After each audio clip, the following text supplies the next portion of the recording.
El trastorno narcisista de la personalidad se define como un patrón general de grandiosidad, una necesidad de admiración y una carencia de empatía, que empieza al principio de la edad adulta. Un diagnóstico poco frecuente que afecta a menos del 1% de la población y a más hombres que mujeres. Hoy en día utilizamos el término narcisista con tanta frecuencia que podríamos pensar que se trata de una epidemia, una creciente querencia a la propia exposición y al voyerismo parece situarse tras el éxito de las redes sociales o el deseo de ser famosos.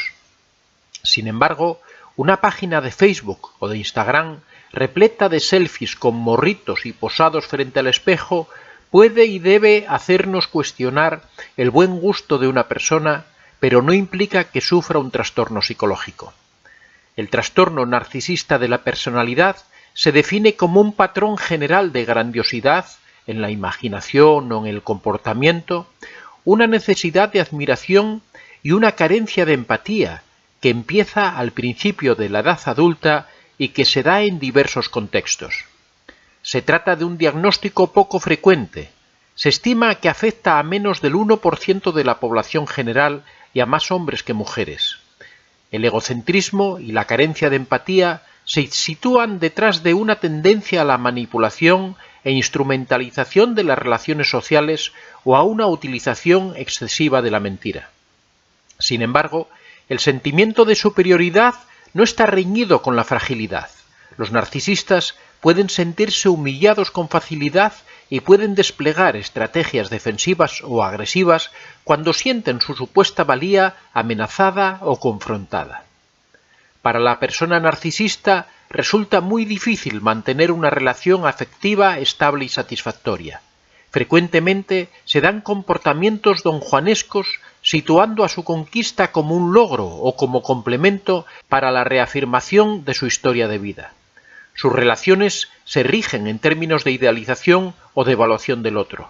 Generalmente, el enamoramiento parte de una idealización del objeto de deseo. Tras la conquista, se suele dar un proceso de decepción y una frustración que provoca una retirada del afecto.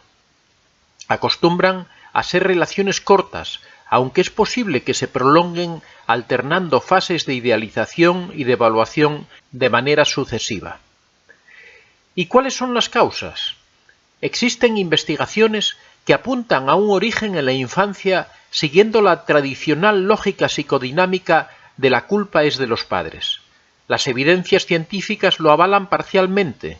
Un estudio reciente de Horton y Trich de 2014 sugiere que el control parental sí está detrás de la megalomanía o ideación ególatra del narcisista, es decir, de la imagen grandilocuente de sí mismo.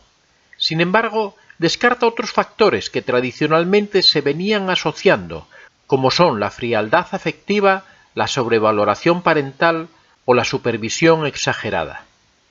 Otras líneas de investigación señalan un proceso defectuoso en la construcción de la identidad, en el que el miedo juega un papel fundamental.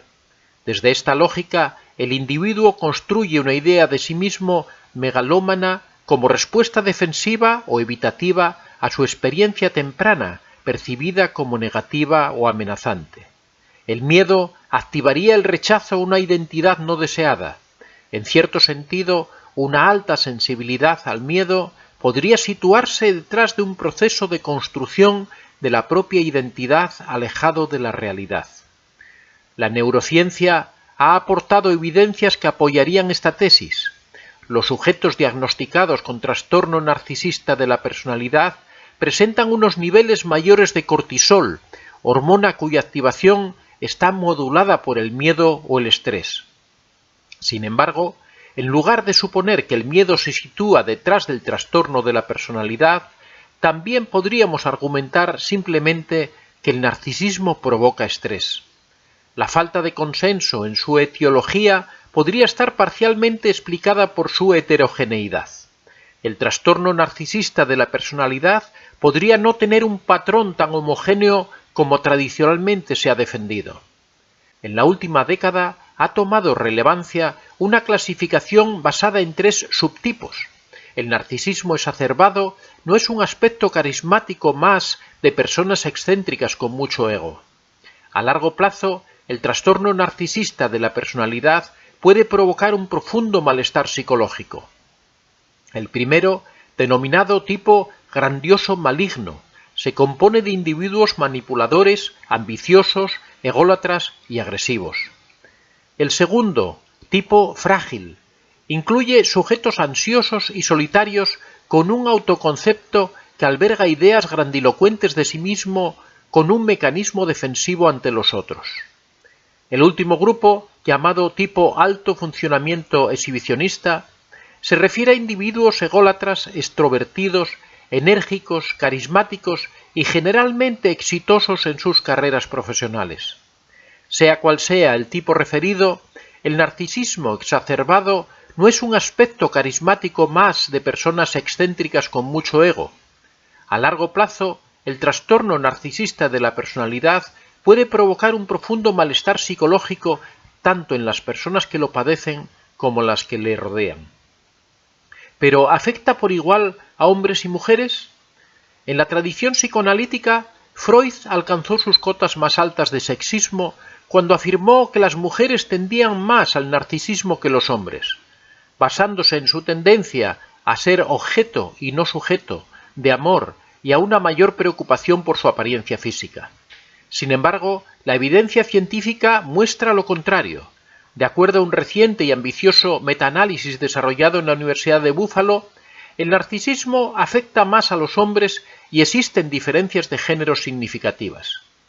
La investigación revisó 355 estudios elaborados en las últimas 3 décadas y sus conclusiones apuntan a que el hombre narcisista tiene mayor tendencia a la instrumentalización del otro, una mayor expectativa de privilegios, un mayor deseo de poder y liderazgo y más conductas autoritarias. Por el contrario, las diferencias de género disminuyen drásticamente en términos de vanidad e exhibicionismo. Es decir, los hombres son más propensos a las ínfulas de poder y la explotación del otro, mientras que ambos tienden a ser igualmente coquetos y presumidos. El término de narcisismo tiene su origen en la Grecia clásica.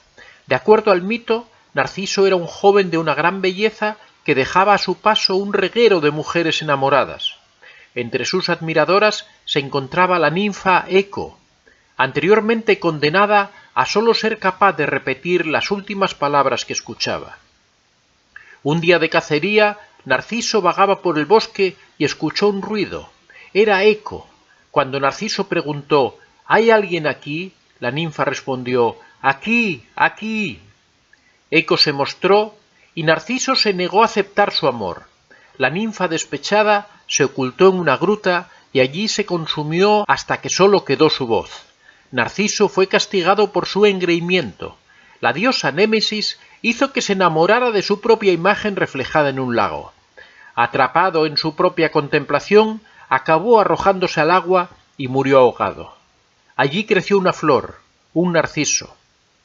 La conclusión del mito es clara. Un autoconcepto grandioso y alejado de la realidad puede incapacitar socialmente al individuo, posibilitar relaciones extremadamente descompensadas y favorecer comportamientos autodestructivos. Soy Antonio de Vicente. Si te ha gustado el vídeo puedes dar a like y si aún no estás suscrito puedes hacerlo en la parte inferior. Si deseas recibir notificaciones de nuevos vídeos puedes activar la campanita para así no perderte ninguno. Si deseas hacer algún comentario o sugerir algún tema, puedes hacerlo en la caja de los comentarios.